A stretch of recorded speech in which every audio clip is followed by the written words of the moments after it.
So far, at least, it has been a whirlwind of a week for this little project here, and my life in general. Now, right now, due to some, I would argue, targeted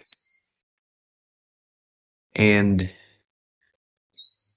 intentional, almost, problems, not on my end, you can fill in the blanks. I can't currently do some of the things I might have done in this video due to, well, let's just say, even though my channel is verified,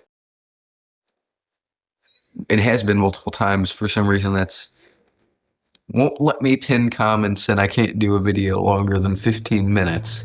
And it all started right around the time, I don't know, it's just, I have no definitive proof yet, but we all know how this works. Anyways, I gotta keep this relatively short. Well, under 15 minutes, so not really too terrible, but not preferable for what I'm planning here. Today, my friend and I had a very interesting phone call. We would have talked about a lot of things, but one of the things that has stuck with me since is we went over the topic of hypocrisy. Now, if you don't know what that is, hopefully you do, especially, considering how often it comes up. It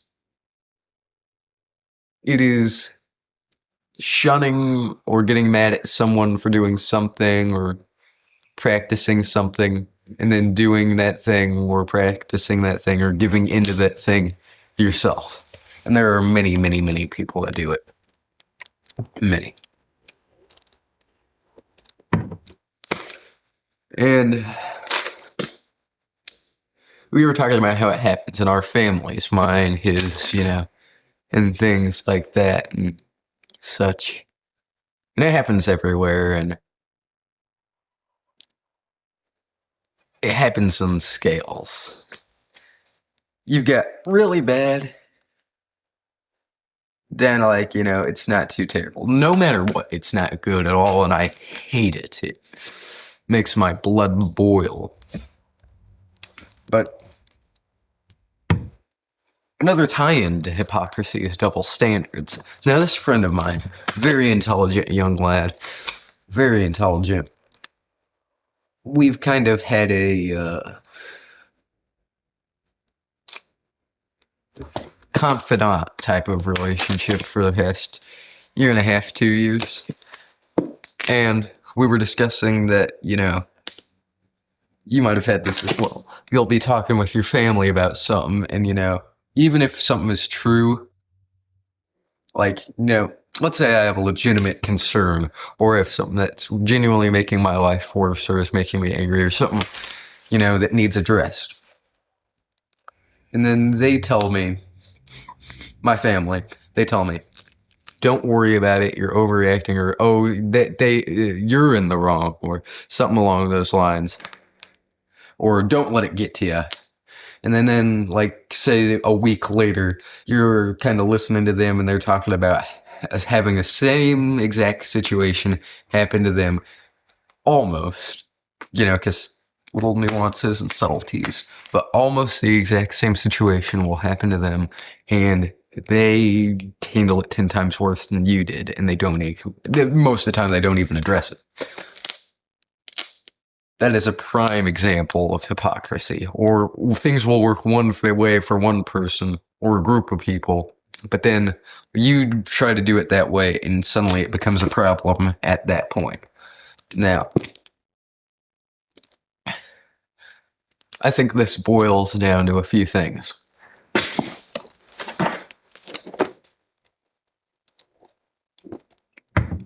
People in general,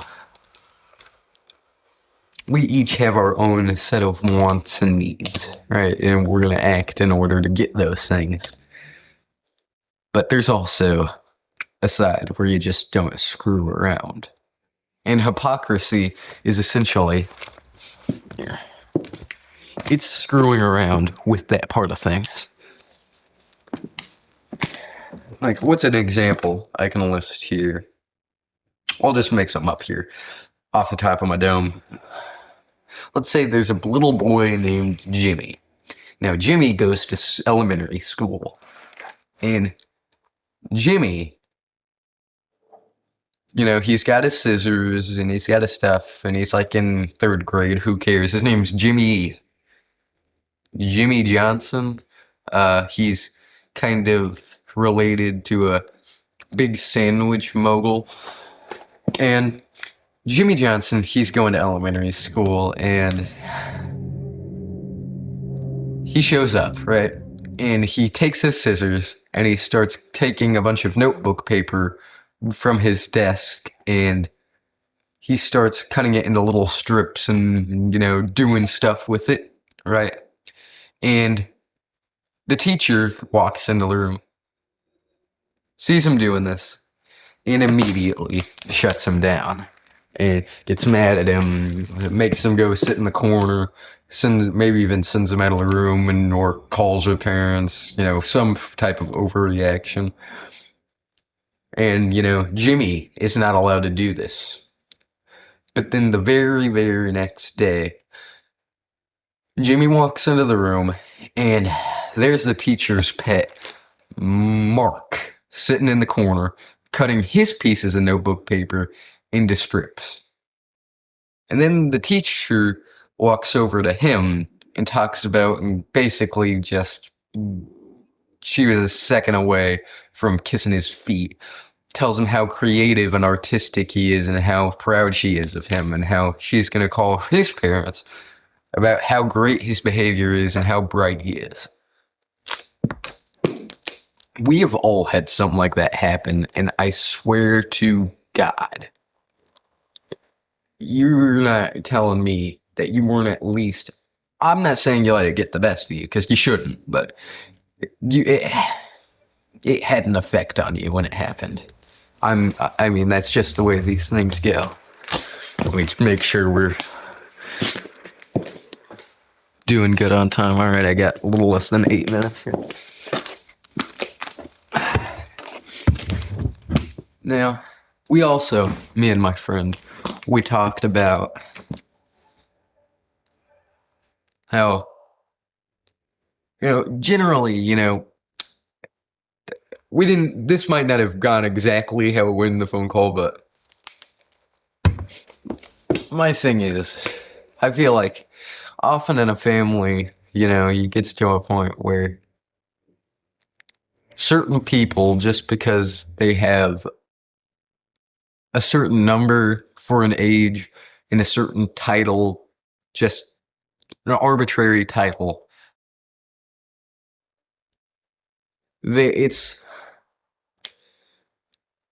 family members deserve the utmost respect, but if they are your family member, you are their family member, and that goes the same way. Now, adults are over kids. Nobody's disputing that here. I'm just saying, sometimes, in fact, it happens quite a lot,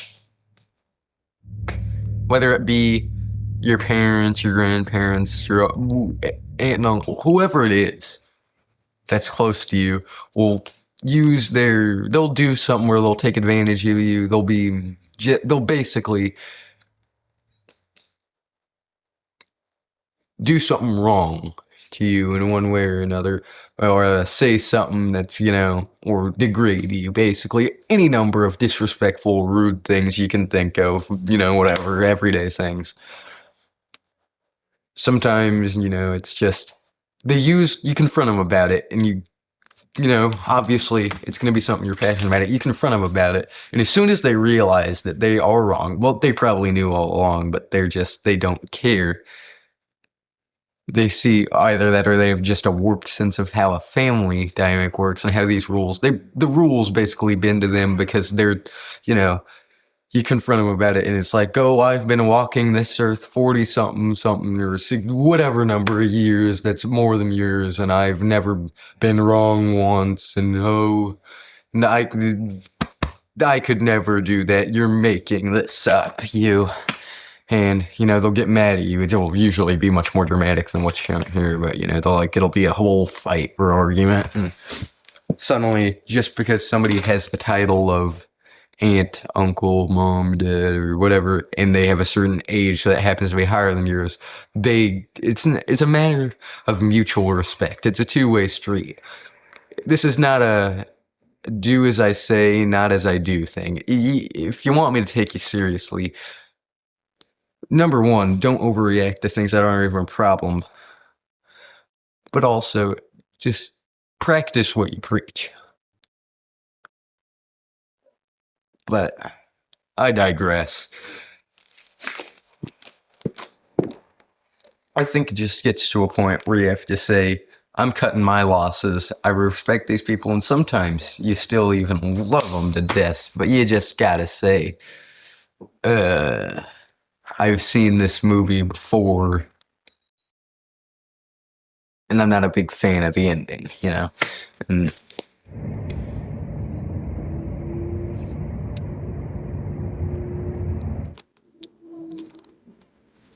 you just send it off into the abyss.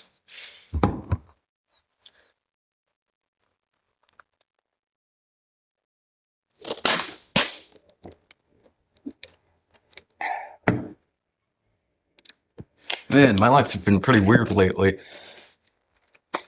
Sadly, my grandma did just die. Her great-grandma passed away at the age of 97.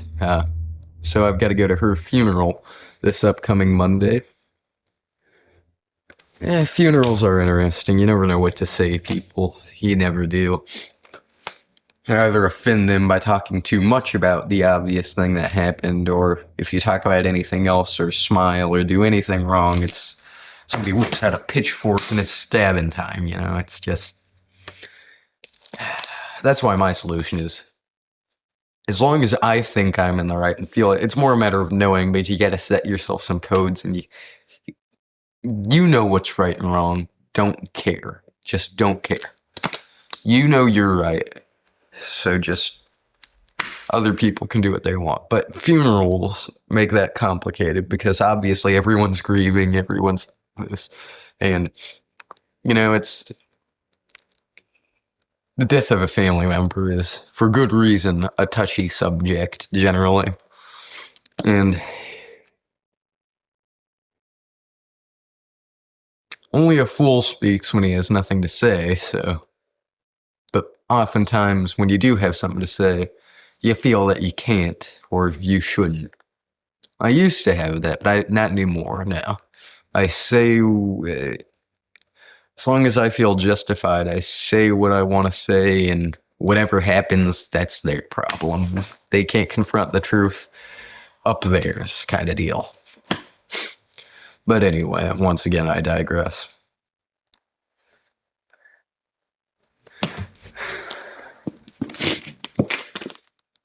Oh, you got a minute and 17 seconds here.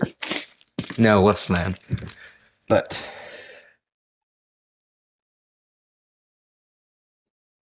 I want your main takeaway from this to be everyone's life has got a bit of static of some type. I don't care what you are, what your name is. Everyone. But you don't have to let it get to you.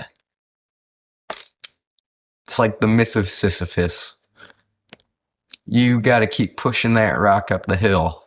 Sisyphus is. Imagine he's happy. Doing it every single day only for it to crumble. But start over again. Finding joy and inherent value in it. Thanks for listening.